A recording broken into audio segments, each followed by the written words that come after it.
सुबह का समय था। जंगल और शहर की सीमा पर बना एक पुराना सा पार्क। लोग नमस्ते। नमस्ते इंसान, बोलो क्या पूछना है। क्योंकि मेरा जंगल अब यहाँ नहीं रहा। हमारी भी माँ होती है, हमारे भी बच्चे होते हैं और हमें भी दर्द होता है। ये गांव है बेलापुर, शांत गांव। लेकिन रात होते ही यहाँ डर जाग जाता है।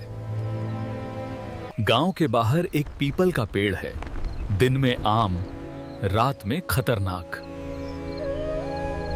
हरिहर, इस साल फसल तो गई। भगवान कुछ करेगा। उस दिन दोनों देर से लौट रहे थे।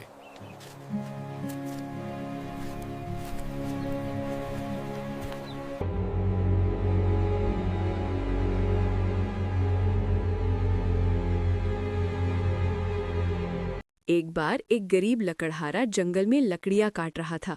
वो हमेशा ओम नमः शिवाय का जप करता था। एक दिन उसकी कुल्हाड़ी गहरी नदी में गिर गई। उसने रोने या परेशान होने के बजाय नदी के किनारे बैठकर महादेव का ध्यान लगाया।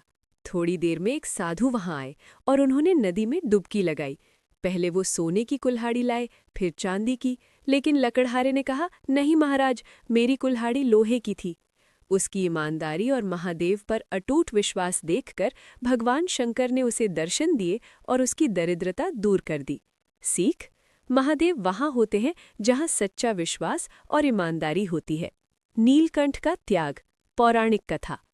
जब समुद्र मंथन हो रहा था तब अमृत से पहले भयानक हलाहल विष यानी पॉइजन निकला। उस विष की गर्मी से तीनों लोग जलने लगे। सभी देवता और दानव डरकर भगवान शिव के पास गए। सृष्टि को बचाने के लिए महादेव ने उस विष को खुद पी लिया। उन्होंने विष को अपने गले से नीचे नहीं उतारा, जिस वजह से उनका गला नीला पड़ गया और वो नीलकंठ कहलाए। सीख: दूसरों की भलाई के लिए कष्ट सहना ही असली वीरता और प्रेम है। एक नई शुरुआत। प्रेरणादायक। एक नौजवान बहुत निराश था क्योंकि वो अपने काम में बार बार फेल हो रहा था। वो एक पुराने शिव मंदिर में गया और वहां बैठे एक वृद्ध व्यक्ति से पूछा, महादेव इतने शक्तिशाली हैं, फिर भी वो शमशान में क्यों रहते हैं और शरीर पर राख क्यों लगाते हैं?